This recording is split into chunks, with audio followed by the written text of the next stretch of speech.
Start करते हैं admission. आइए, चैप्टर नंबर है 5। नोट्स इसके मैं आपको आज भेजूंगा, वो आपको कॉपी कर देना। Admission of new partner.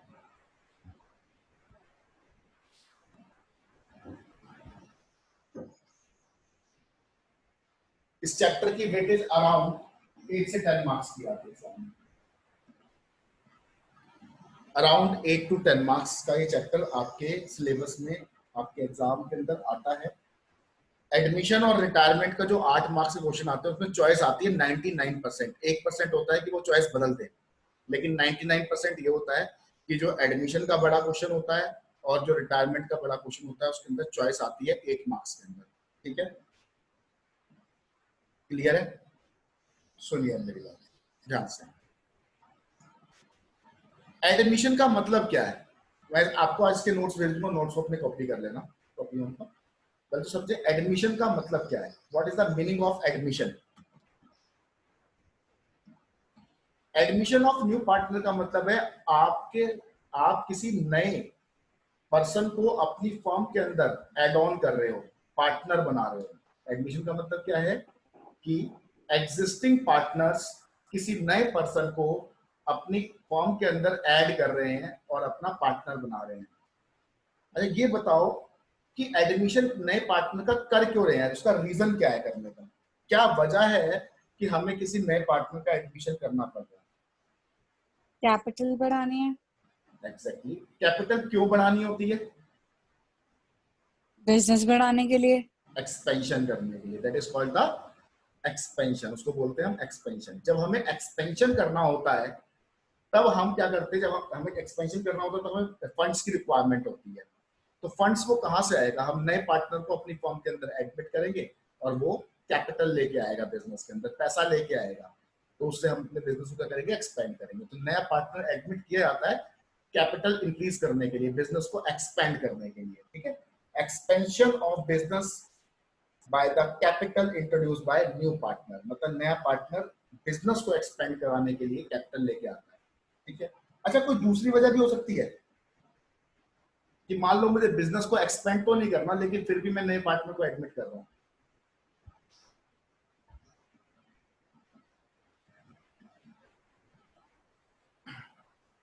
मैं नए पार्टनर को एडमिट कर रहा हूं और मुझे कैपिटल की कोई रिक्वायरमेंट नहीं है, मुझे कोई बिजनेस नहीं बढ़ाना, मैं उसे बिना कैपिटल। एक रीजन आ सकता है बोलो बोलो कैसा कि हो? खुद अपना बिजनेस हैंडल नहीं कर पा रहे हैं, तो उन्हें मतलब एक हेल्पिंग हैंड चाहिए अच्छा जो ध्यान दे सके बिजनेस पर। अच्छा। शिवालिक कुछ कहना चाहोगे?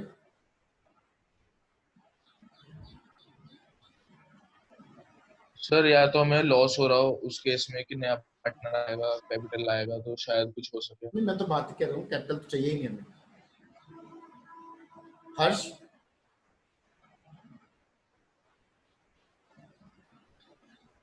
चलो कोई बात नहीं। हाँ बोलो हर्ष, बोलो बोलो। सुनिए, कभी कभी हमें क्या लगता है कि हम, मतलब कोई हमारे सामने पार्टनर है, हमारे लिए कोई पर्सन है, अगर हम इसको अपनी फर्म के अंदर एडमिट कर लें तो हमें मैनेजरियल सपोर्ट मिल जाएगा। कैसा सपोर्ट मिल जाएगा? मैनेजरियल सपोर्ट मिल जाएगा। मान लो कोई बंदा है, बहुत पढ़ा लिखा है, बहुत अच्छी क्वालिटी रखता है अपने आप में, लेकिन उसके पास फंड्स नहीं है आपके साथ लगाने के लिए, लेकिन आपको लगता है अगर ये हमारी फर्म में आ जाए तो हमारी प्रॉफिटेबिलिटी इंक्रीज हो जाएगी, ये हमारे बिजनेस को बहुत जबरदस्त तरीके से हैंडल कर जाएगा। तो कभी कभी हम किसी मैनेजरियल एफर्ट्स के लिए, मैनेजरियल चीजों के लिए किसी नए पार्टनर को एडमिट कर लेते हैं बिना कैपिटल के। ठीक है। दूसरा रीजन क्या हो सकता है कि हम अपने बिजनेस को एक्सपेंड करने के लिए नहीं, अपनी प्रॉफिटेबिलिटी को इंक्रीज करने के लिए, कि हमारा बिजनेस और अच्छे से चल सके, तो हम किसी नए पार्टनर को एडमिट करते हैं, क्योंकि उसके पास कुछ मैनेजरियल सपोर्ट होता है, उसके पास कुछ क्वालिटीज होती हैं। ठीक है, बात क्लियर हो गई? Yes sir. उसको बोलते हैं for profitability of business new partner can be admitted having expert managerial skills. ये सब नोट्स के अंदर मैंने लिखवा रखा है, आपको ये चीजें बुक के अंदर नहीं मिलेंगी, ये मैंने लिखवा रखी है, क्योंकि ये एक एक मार्क्स के जो एमसीक्यूज आते हैं उनका कहां से कुछ भी पूछ लेते हैं ये, तभी मैंने आपको बता रहा हूँ चीजें। ठीक है, तो पहला रीजन तो क्या हुआ किसी नए पार्टनर को फर्म के अंदर एडमिट करने का, कि हमारा जो पार्टनर है, मतलब जो हमें हमें क्या करना है, बिजनेस को एक्सपेंड करना है। एक्सपेंड करना है तो बिजनेस के लिए कैपिटल की रिक्वायरमेंट होगी, तो नए पार्टनर को लेके आएंगे, वो कैपिटल लेके आएगा। दूसरा रीजन क्या हो सकता है कि सामने वाले के पास कोई ऐसी मैनेजरियल एक्सपर्टाइजेशन है कि अगर वो हमारे बिजनेस के अंदर आ जाए तो हमारा बिजनेस प्रॉफिट में इंक्रीज होता चल जाएगा, प्रॉफिटेबिलिटी बढ़नी शुरू हो जाएगी। तो ये दो रीजन होते हैं जिसके लिए हम किसी नए पार्टनर को फर्म के अंदर एडमिट करते हैं। क्लियर है?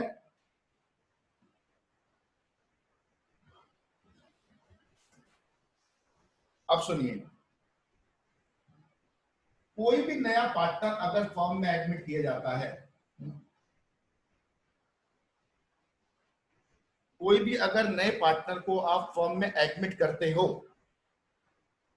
तो वो दो ही तरीके से एडमिट हो सकता है, दो ही तरीके से एडमिट हो सकता है। क्या? पहली चीज क्या है?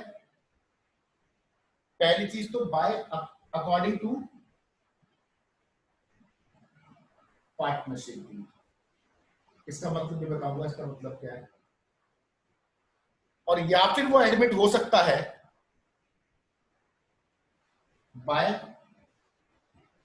Mutual consent of all the partners, by mutual consent of all the partners.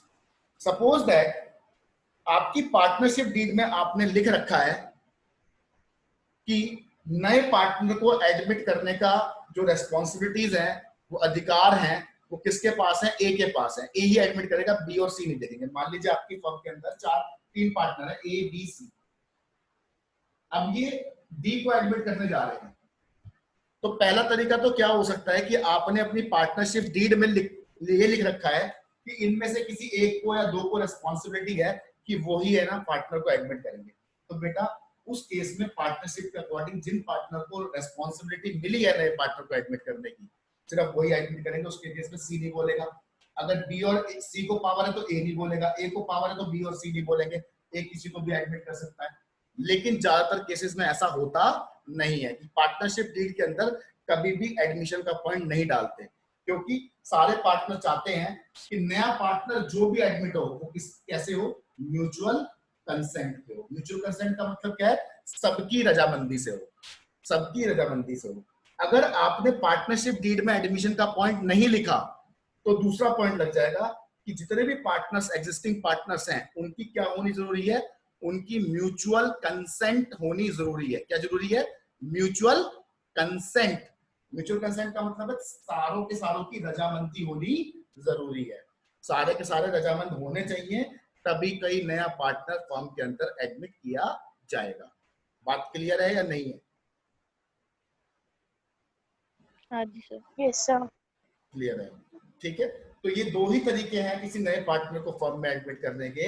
या तो आपने पार्टनरशिप डीड के अंदर किसी एक पार्टनर को या दो पार्टनर को रेस्पॉन्सिबिलिटी दे रखी है, तब तो वो एडमिट करेंगे। और अगर आपने पार्टनरशिप डीड में पॉइंट नहीं डाला है तो क्या होगा? क्या होगा? म्यूचुअल कंसेंट होनी आपको जरूरी है, म्यूचुअल कंसेंट होनी जरूरी है। ठीक है, क्लियर है बेटा? कोई डाउट तो नहीं है? आगे चलते हैं। अच्छा ये बताइए, अगर कोई पार्टनर फर्म में एडमिट होता है तो उसको क्या क्या चीजें मिलती हैं? अगर कोई पार्टनर फर्म में एडमिट होता है तो उसको क्या क्या चीजें मिलती हैं? सर प्रॉफिट का पार्ट। एग्जैक्टली, बिल्कुल प्रॉफिट एंड लॉस का पार्ट। बिल्कुल, प्रॉफिट शेयरिंग रेशियो मिलता है। तो प्रॉफिट मिलेगा उसको, प्रॉफिट और लॉस जो भी होगा वो शेयर मिलेगा उसको। बिल्कुल ठीक है। पार्ट मिलेंगे कुछ ना कुछ। और दूसरा मिलता है राइट ऑन एसेट्स।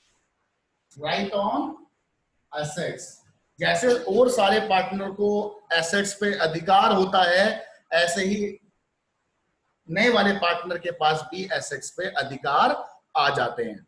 ठीक है, एक तो उसको प्रॉफिट और लॉस का हिस्सा मिलता है, और जैसे और सारे पार्टनर्स को राइट होता है किस पे? एसेट्स पे, अधिकार होता है एसेट्स पे, तो वो भी उसको मिलता है। ठीक है, बात क्लियर है? बात समझ में आ रही है? थ्योरी ज्यादा नहीं है चैप्टर के अंदर, बहुत छोटी सी थ्योरी है, ठीक है, न्यूमेरिकल पोर्शन नहीं है सारा सारा, लेकिन छोटे छोटे से पॉइंट है। अच्छा, उसके साथ साथ और क्या मिलता है उसको? एक तीसरी चीज और मिलती है,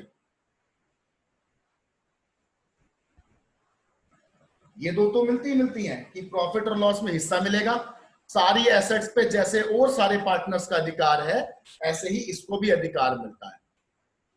तीसरी चीज क्या मिलती है?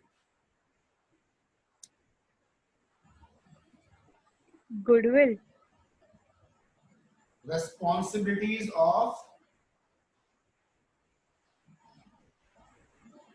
लायबिलिटीज, रिस्पॉन्सिबिलिटीज ऑफ लायबिलिटीज, जैसे और सब पार्टनर्स की लायबिलिटीज पर रेस्पॉन्सिबिलिटीज होती है ऐसे ही इसकी भी रेस्पॉन्सिबिलिटी आ जाती है, ठीक है। इस चीज क्या मिलती है?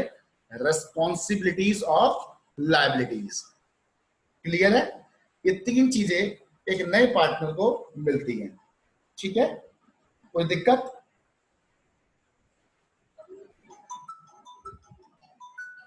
कोई दिक्कत बेटा? नहीं सर। ठीक है। अच्छा, अब मुझे ये बताओ, अगर कोई नया पार्टनर फॉर्म में एडमिट होगा, अगर कोई नया पार्टनर फॉर्म में एडमिट होगा तो क्या फॉर्म रिकॉन्स्टिट्यूट होगी? होगी। हाँ सर। Yes yes sir. अच्छा, ये बताओ, फॉर्म रिकॉन्स्टिट्यूट होने पे पार्टनरशिप फॉर्म डिसॉल्व होगी या पार्टनरशिप डिसॉल्व होगी? पार्टनरशिप। पार्टनरशिप। गुड। और रिकॉन्स्टिट्यूशन का मतलब क्या होता है? दोबारा से सेट करना। दोबारा से करना, रिकॉन्स्टिट्यूट करना। रिकॉन्स्टिट्यूट का मतलब हो गया पुराने एग्रीमेंट्स का खत्म होना और नए एग्रीमेंट्स का उसकी जगह पे आ जाना। बिल्कुल बढ़िया, बिल्कुल बढ़िया। अब हम इसमें सीखेंगे कि अगर कोई फर्म रिकॉन्स्टिट्यूट होती है, तो जैसे मैंने आपको चेंज इन पीएसआर में सिखाया था, मैंने कहा था आपको कि ये चैप्टर भी उससे बहुत ज्यादा लिंक करता है, काफी सारी चीजें आपने उसमें सीख ली हैं, कुछ नई चीजें और सीखनी है इसके अंदर। जब भी कोई फर्म रिकॉन्स्टिट्यूट होती है तो आपको कौन कौन से टॉपिक्स कवर करने पड़ते हैं?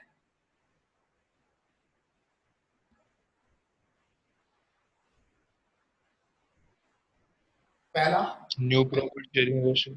कैलकुलेशन ऑफ न्यू पीएसआर, नया रेशियो निकालना पड़ेगा। दूसरा, सेकंड काम क्या करना पड़ेगा? Sir goodwill. गुडविल नहीं, sacrificing gaining. Sacrificing ratio, not gaining. एक बात बताओ, आपके घर के अंदर दो लोग बैठे हैं, अभी रहते हैं, अभी आपके घर पे दो लोग रहते हैं, दो लोगों का खाना बना, फूड तैयार हो गया, इतने में तीसरा बंदा आ गया, तो ये जो दो लोग हैं वो तीसरे बंदे के लिए क्या करेंगे? सैक्रिफाइस करेंगे या गेन थोड़ा करेंगे? थोड़ा निकालना। Sacrifice। थोड़ा थोड़ा करेंगे ना। तो कभी भी नए पार्टनर के एडमिट होने से गेन नहीं होता, रेयर केसेस है, बहुत रेयर है कि गेन हो, सैक्रिफाइस ही होता है ओल्ड पार्टनर्स का, ठीक है। तो आपने सैक्रिफाइसिंग रेशियो पे ध्यान देना है इस वाले चैप्टर में, गेनिंग पे ध्यान ही देना। गेनिंग निकलना होगा अपने आप निकल के आ जाएगा जब सैक्रिफाइसिंग निकालोगे। रेयर है किसी का गेन हो जाए, ऐसा कभी वैसा होता नहीं है कि भाई पहले से ए और बी घर के अंदर है, सी आया, सी के आने पे सारा सारा लॉस बी का हो गया जी, ए का तो गेन हुआ है, ऐसा कभी होता नहीं है। दोनों को थोड़ा थोड़ा सैक्रिफाइस करना पड़ता है या फिर कोई एक सैक्रिफाइस करता है बस, ठीक है। तो आपने सैक्रिफाइसिंग पे ध्यान देना है इसमें। तीसरा टॉपिक क्या करना है इसके अंदर भी? गुडविल। एडजस्टमेंट ऑफ गुडविल, सबसे बड़ा टॉपिक है ये इसका, एडमिशन का सबसे बड़ा टॉपिक एडजस्टमेंट ऑफ गुडविल है। एक तो न्यू रेशियो निकालना और गुडविल, ये दो बहुत बड़े टॉपिक है इसके, ध्यान से पढ़ना क्योंकि इसके अंदर इतने सारे कंसेप्ट आएंगे गुडविल के अंदर, कहीं भूल मत जाना, 5-6 होके फिर मर्ज हो जाते हैं कई बार। पढ़ाऊंगा एक एक करके पढ़ाऊंगा सारे सारे। इसके बाद एडजस्टमेंट ऑफ accumulated profit। वही रिजर्व्स, एक्यूमुलेटेड प्रॉफिट, मतलब आपको पता है कि वही सब चीजें किसी पेटी चीजें हैं। फिर चौथा रिवैल्यूएशन, पांचवा, और सिक्स्थ हो गया आपका एडजस्टमेंट ऑफ कैपिटल। अरे बच्चों दोबारा पढ़ रहे हैं हम चैप्टर, ये तो हम पढ़ चुके सारा सारा नहीं, यहाँ पर कुछ चेंजेस आ जाएंगे इसके अंदर, ठीक है। तो हमें कवर करने हैं ये सब टॉपिक्स, ठीक है। तो आज हम कॉन्सेप्ट नंबर 1 पढ़ेंगे, कैलकुलेशन ऑफ न्यू पीएसआर। ठीक है, और न्यू पीएसआर के अंदर बहुत सारे केसेस होंगे, मैं आपको एक एक करके केसेस समझाऊंगा, उसके बाद हम क्वेश्चन करेंगे। ठीक है,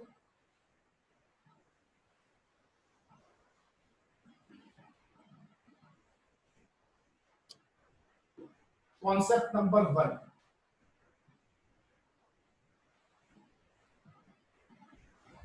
calculation of new profit sharing ratio.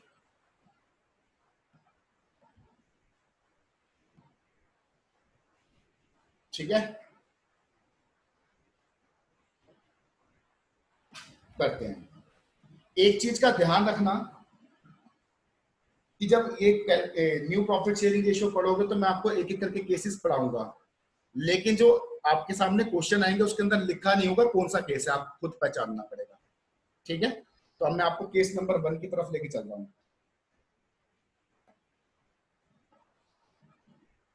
पहला case, case number 1, when share of new partner is given in question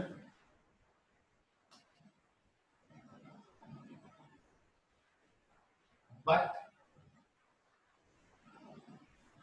sacrifice made by old partners is not given in question.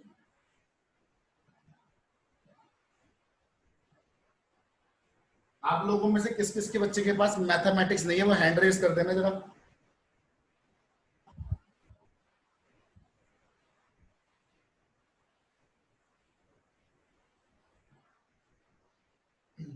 ठीक है, ठीक है, ठीक ठीक।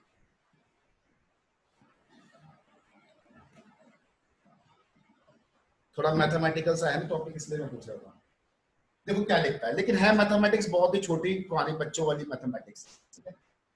When share of new partner is given in question, आपको question में ये दे रखा है कि नया पार्टनर कितने शेयर के लिए आ रहा है। आपको क्वेश्चन में क्या गिवन है कि नया पार्टनर कितने शेयर के लिए हमारे इसमें एंटर कर रहा है फर्म के अंदर, पर ये नहीं बताया उसके आने पे ओल्ड पार्टनर कितना सेक्रीफाइस कर रहे हैं।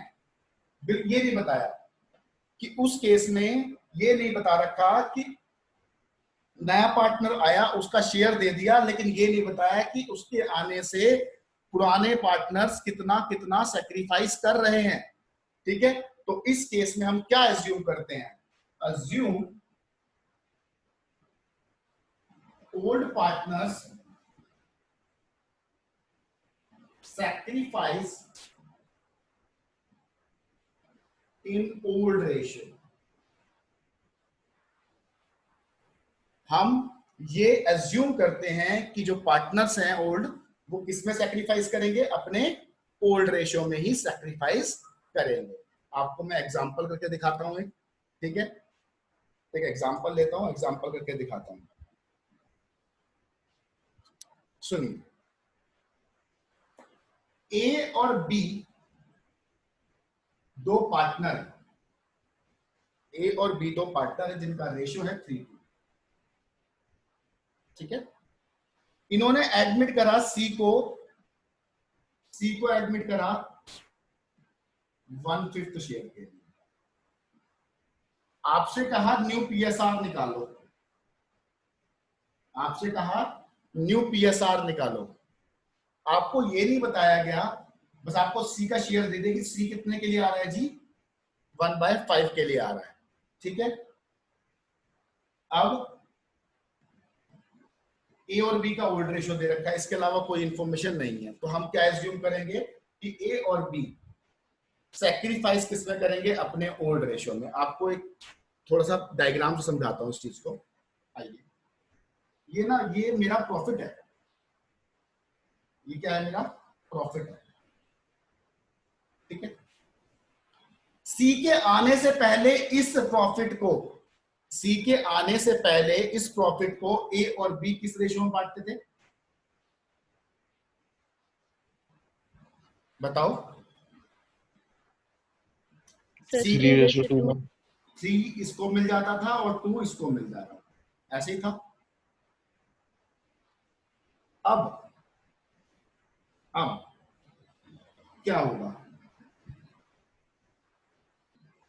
मान लीजिए प्रॉफिट तो उतना ही है जितना पहले था, प्रॉफिट में तो कोई चेंज है नहीं, इसमें से इतना हिस्सा 1/5 कौन ले गया, सी। सी। तो जो बचा हुआ पार्ट है प्रॉफिट का, जो बचा हुआ पार्ट है प्रॉफिट का, उसको कौन लेगा, उसको ए और बी लेंगे। किस रेशियो में, अपने 3:2 में। किसमें लेंगे, 3:2 में। इसका मतलब उन्होंने सैक्रिफाइस मेड किसने करा, अपने ओल्ड प्रॉफिट रेशियो में ही सैक्रिफाइस कर दिया। बात समझ में आई, बात समझ में आई आगे कि जो प्रॉफिट पहले था वो ही अब भी है प्रॉफिट, लेकिन उस प्रॉफिट में से 1/5 पार्ट तो सी ले गया, और बचा हुआ जो पार्ट बचेगा वो कौन बांटेगा, ए और बी अपने पुराने रेशियो में। अब इसको सॉल्व कैसे करते हैं, ये तो डायग्राम वाली बात है।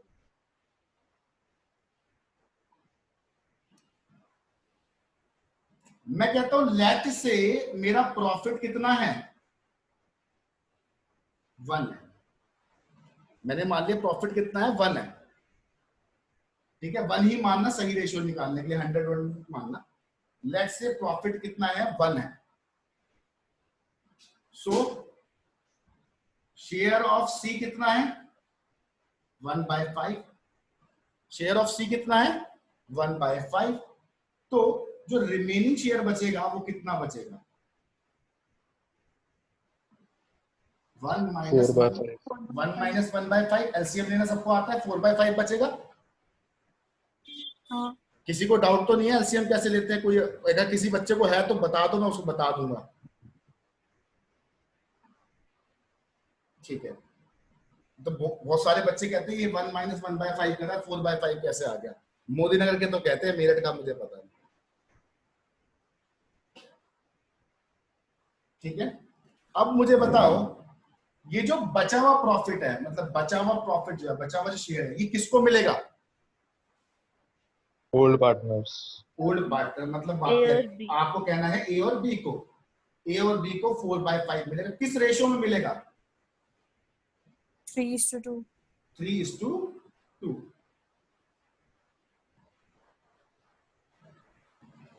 8/25। सी का शेयर कितना है, 1/5। याद रखना डिनोमिनेटर सब हमेशा सेम होना चाहिए। अब इसका 5 है, तो इस डिनोमिनेटर को सेम बनाने के लिए हम क्या करेंगे, ऊपर नीचे किससे मल्टीप्लाई कर दें, 5 से। तो नया रेशियो कितना आ गया, 12:8। नया रेशियो कितना आ गया, 12:8:5। क्लियर है, कोई डाउट है किसी को।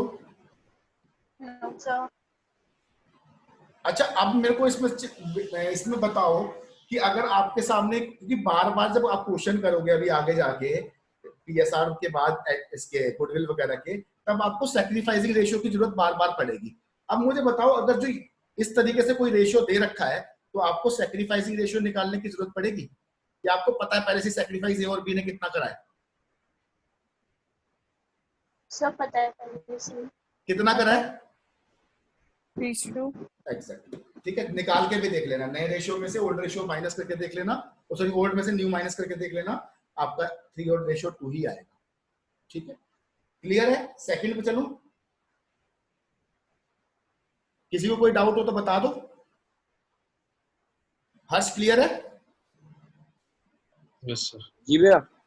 ठीक है, क्लियर है ना, चलो आइए।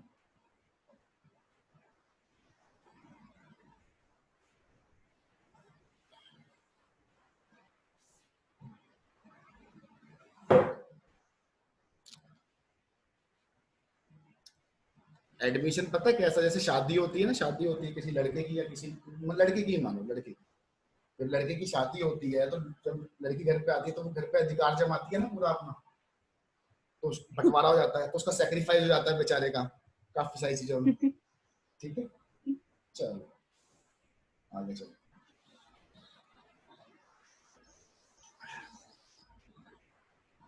इसी केस में, इसी वाले टॉपिक में एक और एग्जांपल लेते हैं। मान लीजिए ए और बी पार्टनर है जिनका रेशो है 2:1। मैं नए एग्जांपल्स नहीं ले रहा, मैं वही ले रहा हूं जो आपको नोट्स में दूंगा, जिससे कि आपको समझ में भी आ जाए, ठीक है। और सी को एडमिट किया गया है 25% ऑफ शेयर। सी को एडमिट किया गया है 25% ऑफ शेयर के लिए, ठीक है। क्लियर है बेटा? हाँ जी सर। हाँ। इसके बाद आपको ये नहीं बता रखा कि ए और बी ने सैक्रिफाइस कितना करा। 25% का मतलब क्या होता है, बता सकता है? सर 1/4। 1/4। क्या बात है, कमाल के बच्चे। यहाँ के मोदीनगर के बच्चे कहते हैं 25% का मतलब 1/4 कैसे होता है, तुमको ये करके दिखाना है। 1/4, ठीक है। अब आप इसको सॉल्व करके दिखाओ, मुझे नया रेशियो निकाल के बताओ कितना है। कॉपी तो लेके बैठे होंगे सबके सब, बताओ नया रेशियो कितना आ रहा है। प्रॉफिट 1 ही लेना है ना? हाँ हाँ वही लो, let's say profit equals to 1। 211। औरों का आया किसी का?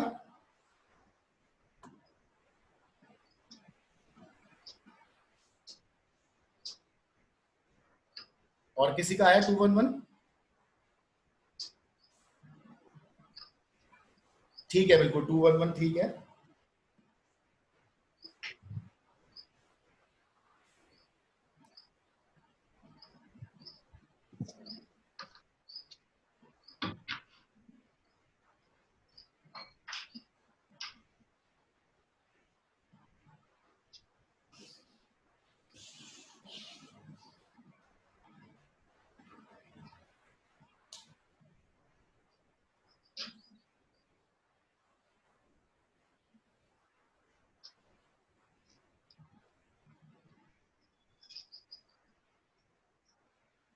और किसी का नहीं आया? मैं करके दिखाऊं क्या? आ गया। आ गया, यही आया 211 ही आ गया। Yes sir. 111। पलक आ गया 211। हाँ जी सर। हर्ष, रांशी,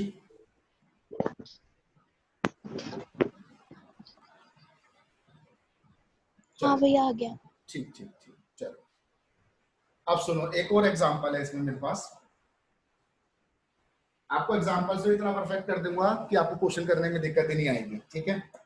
आइए, मान लीजिए एक्स और वाई पार्टनर है, उनका रेशियो है अभी इक्वली 1:1। कितना रेशियो है? 1:1। इन्होंने करा जेड को एडमिट। कितने शेयर के लिए?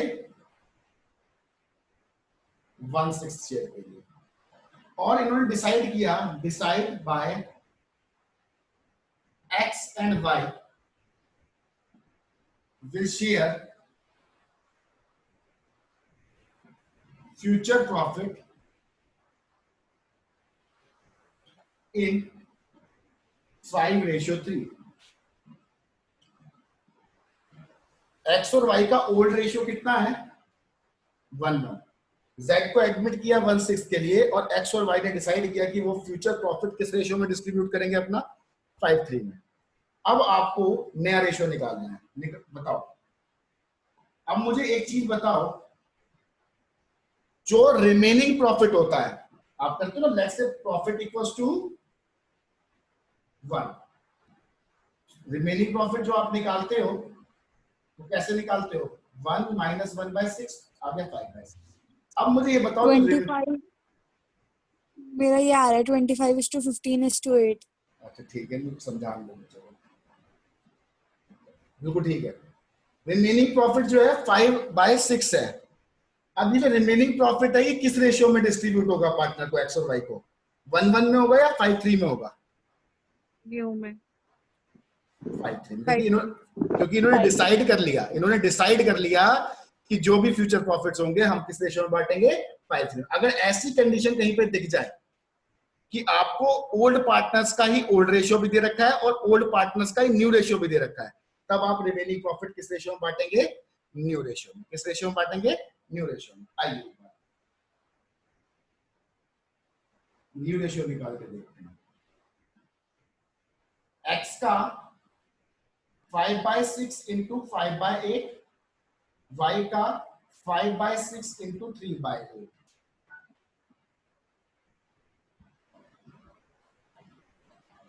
ठीक है, और z कितने के लिए आया था? 1/6 के लिए। तो मैंने आपको बताया कि डिनोमिनेटर सेम करने होते हैं, तो 8 से मल्टीप्लाई कर दें तो रेशियो कितना आ गया? 25, 15 और 8। ठीक है, अच्छा इसके अंदर एक चीज और है, इसमें हम सैक्रिफाइसिंग रेशियो अगर निकालेंगे तो अगर x की बात करें तो x का ओल्ड रेशियो कितना लोगे? 1/2। एग्जैक्टली, कहीं 5/8 मत ले लेना, 1/2। y का भी 1/2 माइनस नया रेशियो कितना है? 25/48। इसका कितना है? 15/48।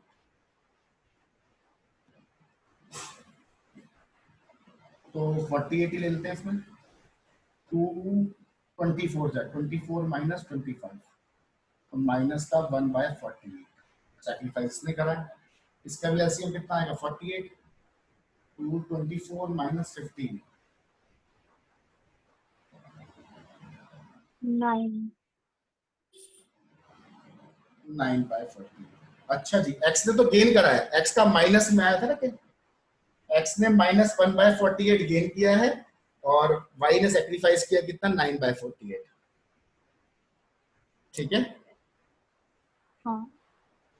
क्लियर है?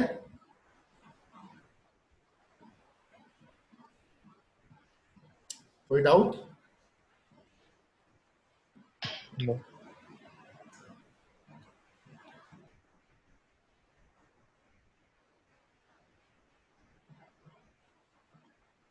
ठीक है, सुनिए, केस सेकंड पे आते हैं, इसको रफ कर।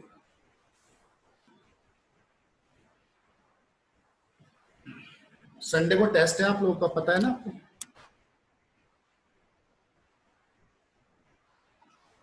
सर कौन सा chapter?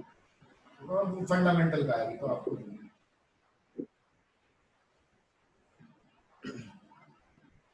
when sacrifice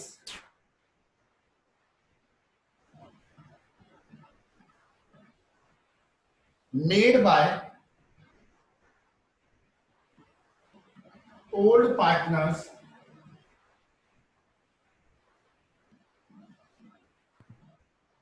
is given in question.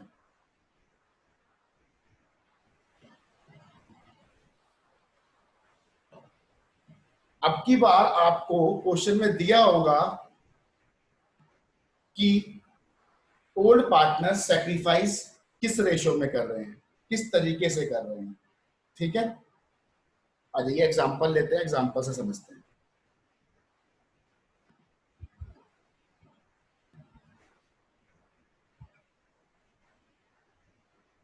मान लीजिए सी और डी पार्टनर है जिनका रेशियो है 5:2। सी सॉरी 3:2। ठीक है, इन्होंने ए को एडमिट करा 1/10 शेयर के लिए, ए को एडमिट करा 1/10 शेयर के लिए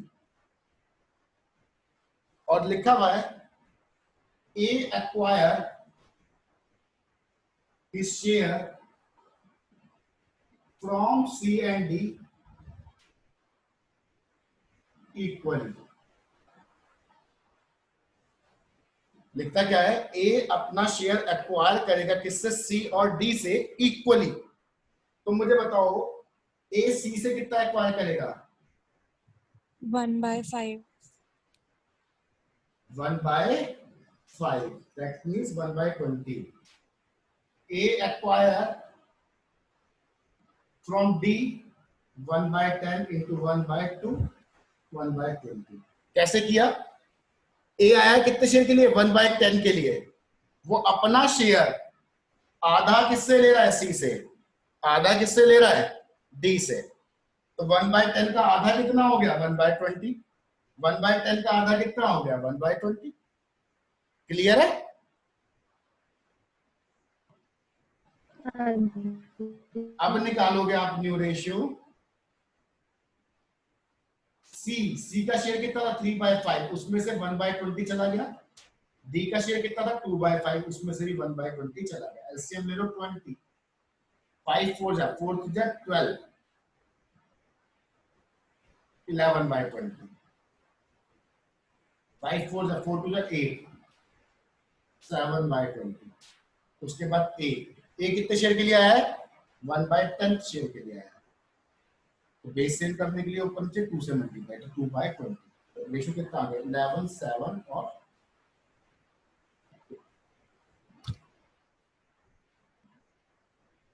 समझ में आई बात? मुझे समझ नहीं आया, जब A acquired from C है तो 1/2 क्यों हुआ? 1/10 into 1/2 सी ए कितने शेयर के लिए आ रहा है? 1/5 होना चाहिए था। 1/5 क्यों होना चाहिए? तो 1/5 तो 1/10 का आधा कितना होगा? कैसे करोगे आधा? आप कैसे? रेसिप्रोकल करा ना, रेसिप्रोकल। रेसिप्रोकल तो मेरे को पता नहीं कैसे तुम मैथमेटिक्स लगा रहे हो, लेकिन ये A 1/10